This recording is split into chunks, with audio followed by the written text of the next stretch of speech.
예, 갑자기 제가 수염을 길러가지고요.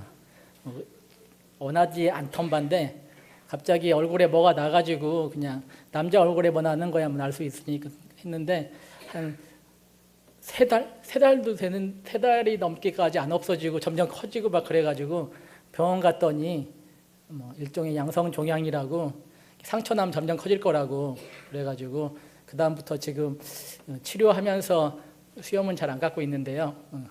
지금 한 2달 치료했는데 많이 나은 것 같아요.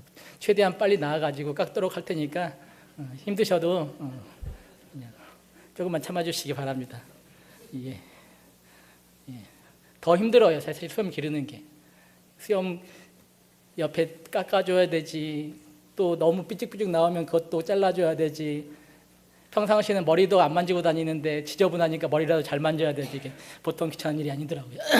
최대한 빨리 깎도록 하겠습니다. 어쨌든 제가 신학을 공부했던 그 서울 사당동에 있는 총신대학교라는 학교가 있는데 되게 조그만 학교예요. 저 다닐 때 4학년 전체 다 해서 전교생이 1,050명이었어요. 정원이 뭐 군대 가고 휴학하고 이러면 1,000명이 안 되겠죠. 그러니까 학생들을 다 알아요. 그런데 그 학교 뒤에 조그만 산이 있어요. 산을 조금만 올라가 한 10분만 올라가면 꼭대기예요. 근데 그 산 꼭대기에 올라가면 담이 나와요. 철망으로 쳐진 담이 나오는데 거의 꼭대기 너머가 어디냐면 국립묘지예요. 그래가지고 올라가면 군인들이 있어요. 나이 또래 비슷하니까 같이 인사도 하고 얘기도 하고 했었는데 오늘 설교 준비하다 갑자기 학교 생각이 났어요. 사실은 지금쯤 그 진달래, 벚꽃 이런 게 많이 폈을 텐데 뭐 듣기로는 뒤 산을 다 깎아가지고 건물을 지었다고는 소리를 듣긴 했는데 어쨌든 간에 제가 학교 다닐 때 그 산에 올라가면 기도굴들이 있었어요. 그러니까 기도원 가보신 분들은 알겠지만 조그만 계집보다 좀 큰 거 있잖아요. 그렇게 초막같이 지어가지고 그 안에서 기도하기도 하고 또 나무 밑에는 세면으로 평평하게 깎아놓고 세면으로 살짝 발라가지고 뭐 우리 평상시 하던 말로 나무 뿌리 뽑을 수 있게 해놓은 데가 있는데 보통 그 채플실에 올라가서 기도를 하는데 조금 더 세게 기도하고 싶은 사람들은 이제 뒤로 산으로 올라가죠. 그런데 마음껏 소리치며 기도 한번 해보려고. 근데 그 기도굴이 한참 붐빌 때가 있어요. 피크 시즌이 있는데 언제냐면 그게 3월이랑 9월이에요. 왜 그러냐면 한국의 3월이랑 9월이 뭔지 아세요? 학기 초잖아요. 학기 초가 되면 등록을 해야 돼요. 등록금을 마련해서 등록을 해야 되는데 제가 다니는 학교만 그랬는지는 모르겠지만 다른 학교도 그랬는지는 모르겠어요. 가난한 학생들이 그렇게 많았어요. 그래가지고 등록을 못해요. 그러면 이제 3월에 계약을 하면 낮에는 공부를 하고 또 오후엔 나가서 돈을 구하러 다니다가 저녁에 이제 기숙사 사는 사람들은 올라와가지고 위로 올라가는 거죠. 그래서 그렇게 기도를 많이 했던 것 같아요. 조그만 교회를 담임하시는 그런 분의 자제들도 있었고 또 어떤 친구들은 부모님이 신학하는 걸 반대해가지고 함에도 불구하고 나는 목사가 되겠다. 이래서 온 친구들은 집에서 후원을 안 해주니까 등록할 방법이 없죠. 그래서 결국은 산에 올라가서 기도를 하는 모습들을 봤어요. 그래서 기도굴이 지금 4월이니까 거의 피크가 끝났네요. 어쨌든 간에 끝날 시간인데 근데 또 놀랍게도 그렇게 기도를 하면 하나님께서 응답해 주시더라고요. 교회에서 섬기는 교회에서 채워주시기도 하고 또 아는 분들이 십시일반 모아서 하시기도 하고 심지어는 어떤 친구는 수업을 하는데 누가 찾아왔어요. 그래서 나갔다 오더니 놀래가지고 자기도 놀랬더라고요. 왜냐하면 처음 보는 사람이래요. 근데 그분이 기도하는 중에 학교 어디 가면 누가 있을 테니까 얼마 주고 오라고. 그래 주고 온 사람도 있대요. 또 이런저런 방법으로 어쨌든 간에 몸부림치면서 공부하는 모습들을 많이 봤는데요. 저는 셈이 되게 많았어요. 특히 거기도 셈이 많잖아요. 저도 그래서 하나님께 기도했어요. 하나님, 저도 친구들처럼 기적적인 방법으로 등록금이 채워지는 그런 경험 한번 하게 해달라고. 그런데요, 하나님은 저에게 응답 안 하시더라고요. 한 번도 기적적으로 채워진 적이 없어요. 사실 저는 부모님께서 제가 목사 되는 걸 굉장히 기뻐하셨기 때문에 등록 그 기간 만료되기 전에 1차 되기 전에 무조건 주셨거든요. 그래가지고 기적을 경험할 기회가 없었는데, 그런데 제가 셈이 나서 기적적으로 채워지는 등록금에 대해서 기도할 때 한 번인간 제 마음속에 그런 생각이 들었어요. 뭐냐면 등록 기간을 넘기면서 산에 올라가서 기도하고 겨우겨우 채워지는 게 기적이냐, 아니면 니네 부모님 통해서 기간 안에 딱딱 등록하는 게 기적이냐, 이런 마음이 저에게 들던 거예요. 깜짝 놀랐어요. 뭐가 기적이겠어요? 부모님 통해서 아무 걱정 안 하고 편하게 채워지는 게 훨씬 큰 기적이 아니었나요? 그 다음부터는 저는 저의 삶이 날마다 기적에 둘러싸여 있는 것이구나 하는 고백들을 하게 됐는데요. 제가 예수를 믿은 것, 어떻게 보면 기적 중에 가장 큰 기적이겠죠. 그리고 목사가 되겠다고 마음을 먹은 것, 그것도 저는 기적이라고 생각해요. 제가 하는 짓들을 보면 그래요. 그리고 그런 저를 위해서 지금도 기도해 주시고 학교 다닐 때는 물질적으로 부족하지 않게 채워주셨던 부모님이 계셨던 것도 큰 기적이었고, 그리고 사랑하는 아내와 결혼하는 것도, 또 사랑하는 아이들을 하나님께 주신 것도, 그리고 미국에 와서 온 것도, 그리고 또 이런 좋은 교회에 와서 여러 그 귀한 성도님들과 함께 귀한 목사님 모시고 사역하는 것, 또 이렇게 서서 하나님 말씀을 나누는 것, 그 모든 것이 기적이라고 생각하게 되었습니다. 오늘 함께 읽은 본문에 보면 기적에 반응하는, 기적들을 보고 반응한 청중들과 또 하나님의 기적을 일으키게 사용된 바울의 반응이 나오는데요. 오늘 바울은 지금 1차 첫 번째 전도 여행 중이었습니다. 예수 믿는 사람을 핍박하던 바울은 잘 아는 대로 다메섹 도상에서 예수님을 만나고, 그 다음에 변화되어서 하나님께서 이방인을 위해서 부르신 사도로서 역할을 감당하기에 먼저 바나바의 요청으로 안디옥에서 사역을 하다가 선교사로 파송을 받아서 사역하는 중이었습니다. 유대인들이 많이 거주하는 곳에 가면 회당이 있어요. 그래서 그런 곳에 가면 회당에서 예수님을 전하기도 하고, 유대인이 없고 회당이 별로 없는 곳에는 사람들이 많이 모이는 곳에 가서 하나님의 말씀을 전하기도 했습니다. 그림 한번 보여주시겠어요? 루스드라에 오기 직전에 이고니온이라는 곳 회당에서 예수 그리스도를 전하다가 유대인의 위협을 받아서 지금 루스드라에 왔는데요. 파워포인트 보여주세요. 지금 말씀드린 이고니아, 루스드라 지금 보이시죠? 지금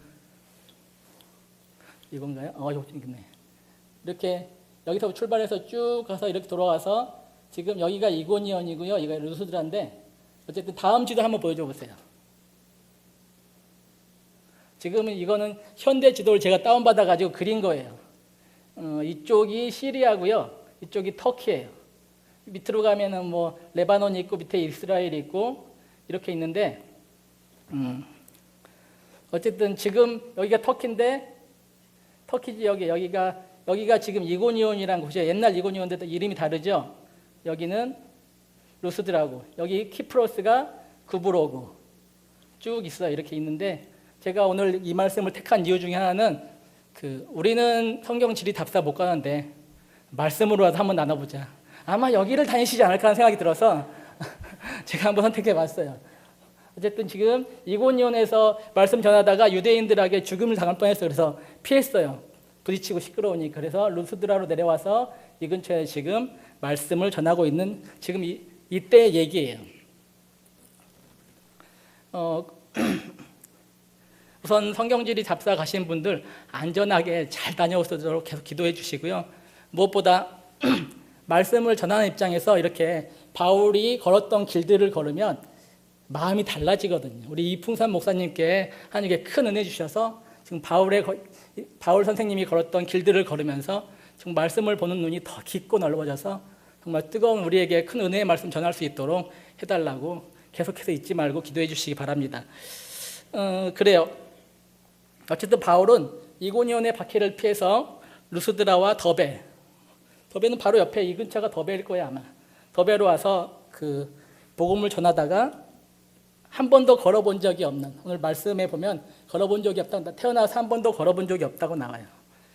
그런 장애인을 만난 것입니다. 성경은 장애인을 소개하면서 단순히 발을 쓰지 못하는 것이 아니라 나면서부터 걸어본 적이 없다고 나와 있어요.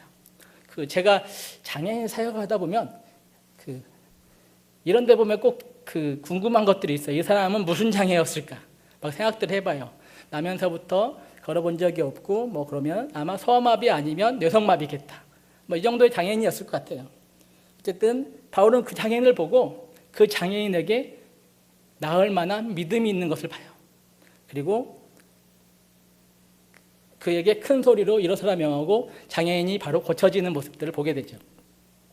여기까지는 사도행전 3장에서 우리 베드로 요한이 성전 미문에서 걷지 못하던 장애인을 고친 거랑 비슷한 내용과 비슷해 보여요.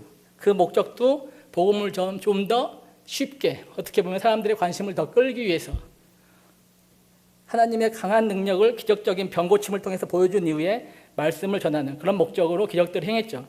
그래서 베드로와 요한은 장애인을 고친 이후 예수 그리스도의 구원에 대해서 예수 그리스도의 구원에 대한 말씀을 성전 주변에 있는 사람들에게 전할 수 있었는데요. 여기 루스드라에서는 좀 다른 반응이 나와요.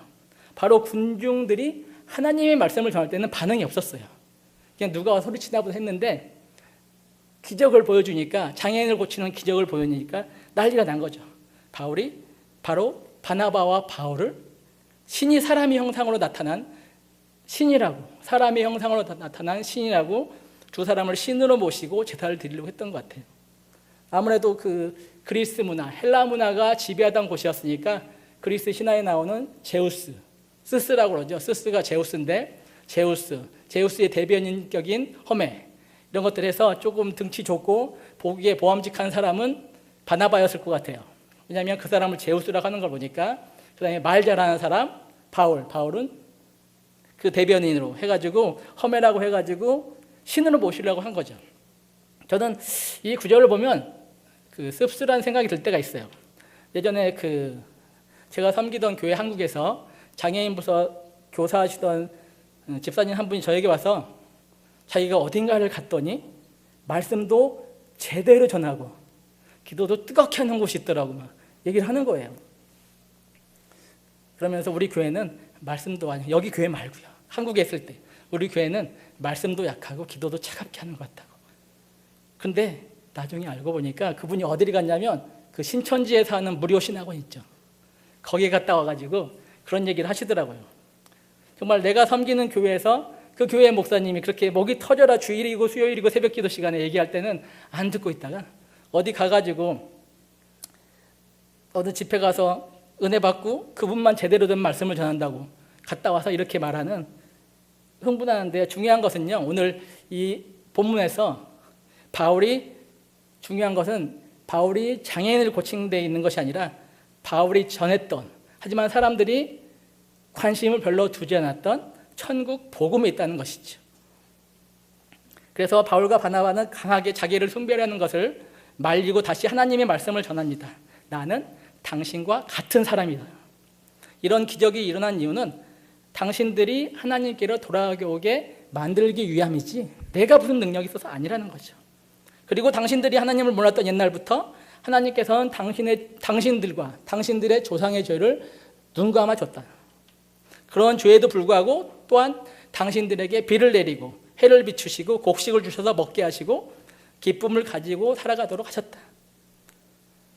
바로 당신들이 하나님을 몰랐지만, 당신 조상들이 하나님을 몰랐지만 당신의 조상들과 당신들과 하나님은 계속해서 함께 해오셨고, 그래서 여러분들이 지금까지 살아남을 수 있었고 세상의 행복들을 먹고 마시고 즐겁게 누리며 살아갈 수 있었던 것, 하나님께서 미처 깨닫지 못했지만 계속해서 함께 하시면서 은혜를 베풀어 주셨기 때문이라고 하나님 말씀을 전하고 있습니다. 바울 자신이 장애인을 고쳐서 바울을 신이라고 숭배할 것이 아니고 이미 당신들의 조상들의 일상적인 생활 속에서 하나님께서 베풀어 주신 그 사랑을 깨닫고 그 사랑으로 돌아오라고 말하고 있는 것입니다. 오늘 아까도 김순덕 권사님께서 기도하시는 모습에서 그런 것들이 있었는데요. 오늘 하루 살아오면서 하나님께서는 내내 함께 하셨지만 우리는 모르고 있었다. 우리는 그저 당연한 것을 받아들였다. 그 말을 지금 바울은 똑같이 거기 앞 루스드라에 있는 군중들에게 하고 있다는 거죠. 바로 바울은 이 구절을 통해서 우리가 당연하게 살아가는 일상에 숨겨있는 하나님의 사랑을 깨닫고 감사하고 또 주신 은혜에 만족할 줄 알아야 한다고 지금 말하고 있는 것입니다. 루스드라의 우상을 섬기던 이방인들과 그의 조상 때부터 조상들의 일상적인 삶 속에서 은혜를 베푸신 하나님께서 우리에게도 마찬가지인 것 같아요. 우리가 하나님을 알기 전부터 하나님 당신의 사랑을 우리에게 베풀어 주시고 계셨다는 것이죠. 물론 그 일들은 너무 일상적이라 우리가 깨닫지 못했어요. 오늘 17절의 말씀처럼 하늘에서 비를 내려주시고 철을 따라 열매를 맺게 하시고 그리하여 먹을 음식을 주신 것, 이런 것들을 통해 마음에 기쁨이 있었던 것, 이런 것들이 하나님께서 우리는 깨닫지 못하지만 지속적으로 우리에게 하나님 당신을 드러냈다는 것이죠.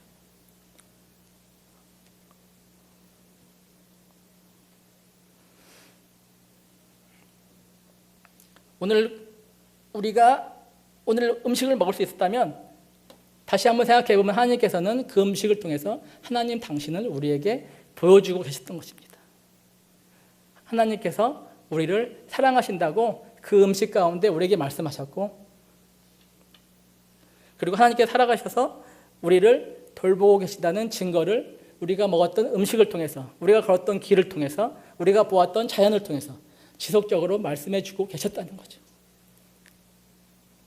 그러므로 우리는 우리가 살아가는 순간순간 그 일상 속에서 감사라는 것이 있어야 된다고 생각합니다. 꼭 무언가 대박이 터져서 갑자기 부자가 되거나 높은 자리에 앉을 때만 하나님께서 우리를 돌보시는 것이 아니고요.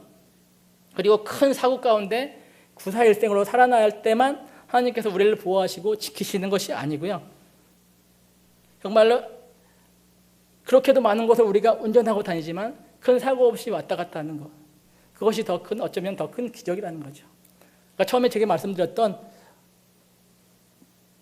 등록금, 기적적으로 채워지는 등록금도 기적이었지만 그저 당연한 듯이 받아서 기간에 맞게 등록하던 그런 모습이 어쩌면 더 큰 기적이었고, 하나님께서 그걸 통해서 계속해서 우리에게 내가 널 사랑한다, 너와 함께 있다 말씀하고 계셨다는 것이죠.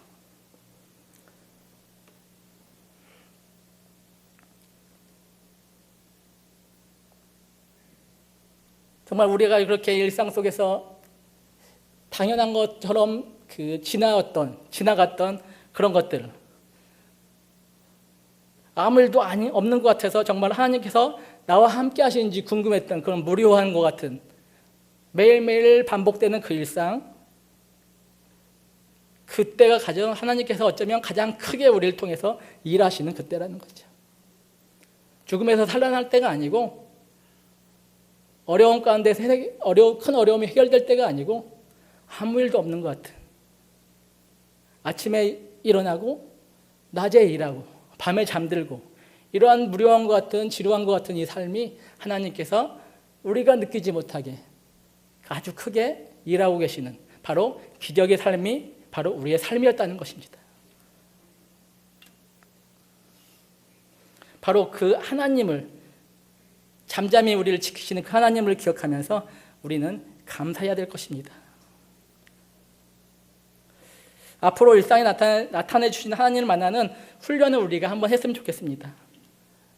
오늘 예배 마치고 집에 돌아가셔서 무사히 교회 다녀온 동안 우리에게 아무 어려움 없이 다녀올 수 있도록, 예배드리고 다녀올 수 있도록 해주신 것에 대해서 정말 우리는 느끼지 못하지만 계속해서 우리 가운데 일하고 계셨던 그 하나님께 감사드리는 모습이 우리에게 있었으면 좋겠고요.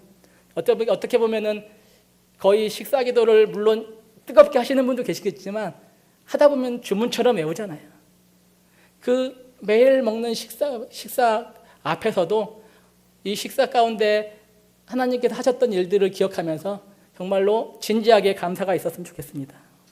그렇게 세상에 3분의 1이 하루에 세 끼를 못 먹는, 두 끼도 못 먹는, 세 끼를 못 먹는 그런 세상 속에서 꼬박꼬박 우리가 그 식기니를 챙길 수 있었던 것은 하나님께서 얼마나 크게 우리에게 역사하셨는지, 일하셨는지를 다시 한번 생각해 보면서 감사했으면 좋겠습니다. 그리고 앞으로는 꿈꾸는 큰 일이 이루어져야만 만족하고 감사하겠다. 그런 생각하지 말고요. 사실 한국 사람이 좀 욕심이 많잖아요. 그래서 뭔가 대단한 꿈이 이루어질 때만 감사하고 할렐루야 할 수 있지만 일상적인 일에 대해서는 그렇게 감사가 없는 것 같아요. 하지만 현재 감사할 줄 알아야 미래에도 감사하고 일상적인 일에 삶에 감사할 줄 알아야 정말 하나님께서 우리에게 큰 은혜를 베풀어 줄 때 또 감사할 줄 아는 것입니다. 정말 무서이 운전하고 맛있는 밥 먹고 바람 부는 중에도 하루를 잘 지내고 이 자리에 앉아 예배를 드리는 것, 그 가운데 얼마나 하나님 크게 일하셨을지 생각하면서 감사하는 우리 삶이 되시기 바랍니다. 정말 조그맣게 보이는 그것이 바로 하나님께서 우리에게 나타나 주신 증거라 생각하고 오늘 하루에 만족하는 법을 배우며 살아갈 수 있는 저와 여러분이 되길 바랍니다. 정말 그 작은 것들이 하나님의 손길을 느끼시면서 기쁠 때나 슬플 때 아니면 아무 감흥이 없는 정말 하나님께서 나를 사랑하시고 역사하시나 그런 궁금함이 생기는 그런 삶 속에서도 정말 크게 일하시는 하나님의 크신 은혜가 가득함을 고백하면서 이미 주신 은혜들을 마음껏 누리며 살아가는 저와 여러분이 되기를 간절히 축원합니다. 주님 감사합니다. 날마다 우리가 주님 앞에 큰 것들을 찾습니다. 크신 은혜, 크신 기적, 크신 재물, 크신 건강, 그런 것 달라고 기도하고 매달리는데 정말로 우리 가운데 지금까지 우리 가운데 일상 가운데 역사하신 하나님을 돌아보게 하여 주시옵소서. 정말로 날마다 숨쉬는 순간마다 우리의 작은 일들을 통해서 하나님의 살아계심을 우리에게 보여주셨는데 우리는 보지 못하고 살아왔습니다. 이제부터라도 우리 일상 가운데 주님께서 일하심들을 세심히 보게 하시고 그것들에 대해서 크게 감사하는 우리 삶이 되게 하여 주시옵소서. 성경지리 답사 중인 목사님과 많은 성도님들이 있습니다. 무엇보다 안전을 지켜주시옵소서. 다녀오는 동안 건강하게 하시고 무엇보다 어려움 만나지 않도록 주님께서 함께하여 주시고 지켜주시옵소서. 또한 사도 바울이 걸었던 그 길을 걸으며 또 초대교회 우리의 믿음의 조상들이 믿음을 지키기 위해서 몸부림쳤던 그 장소를 보면서 하나님의 크신 은혜를 깨닫게 하여 주시었고 무엇보다 우리에게 주신 그런 지금까지 살아왔던 그 삶에 대해서 크게 감사하는 감사가 넘치는 그런 성경 지리 답사가 될 수 있도록 은혜 허락하여 주시옵소서. 귀한 하루 주심, 귀한 예배 주심 감사드리며 예수님의 이름으로 기도드립니다.